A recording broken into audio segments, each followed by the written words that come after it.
السلام علیکم. خبر میډیا چینل کې دلته هرکلی وایو. امید لرم چې تاسو ټول به روغ خوشحاله وئ، ژوند په مزو کې به وئ.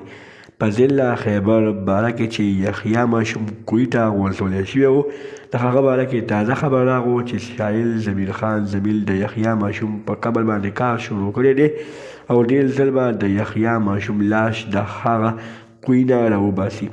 دوستانو، یحیی ماشوم چې کوهي ته غورځولی شوی و، یعنې غورځېدلی و، بیا د هغه غورځېدلو نه پس هغه کوهی د هغه لپاره قبر ګرځولی شوی و. دوستانو، دا اوس کوم قانون شو چې د 8 ګزه کوهي نه تمانه یحیی ماشوم نه پیدا کوي، خو دې کې د الله تعالی څه راز دی. دوستانو، 8 ګزه کوهي کې یحیی ماشوم څنګه پرېوتو، شاعر ضمیر خان ضمیر ټول حقیقت راښکاره کړی دی. زموږ دا ویډیو خامخا وګورئ چې پوره حقیقت نه تاسو خبر کړو. دغه رنګې نورو معلوماتي ویډیوګانو لپاره زموږ خبر میډیا چینل سبسکرایب کړئ. نشان اوس خامخا ووهئ. زموږ خالي حوالې معلوماتي ویډیو تاسو ته په اسانۍ سره میلاویږي.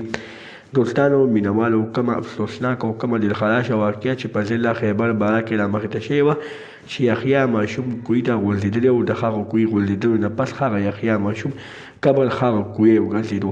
په هغه کوهي کې د یحیی ماشوم لاش پیدا نه کړی شو، پیدا کېدو نه په وجه باندې یحیی ماشوم هغلته ښخ کړی شو.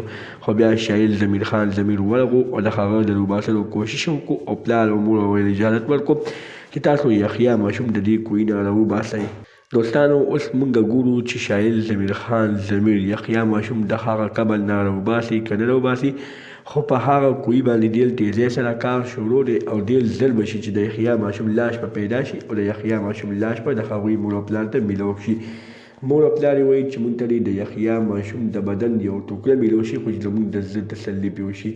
الله تعالی دې د مور او پلار ارمانونه پوره کړي. دغه رنګې نورو معلوماتي ویډیوګانو لپاره زموږ خبر میډیا چینل سبسکرایب کړئ. د نشان اوس خامخا ووهئ. زموږ خالي حوالې معلوماتي ویډیو تاسو ته په اسانۍ سره میلاویږي. والسلام.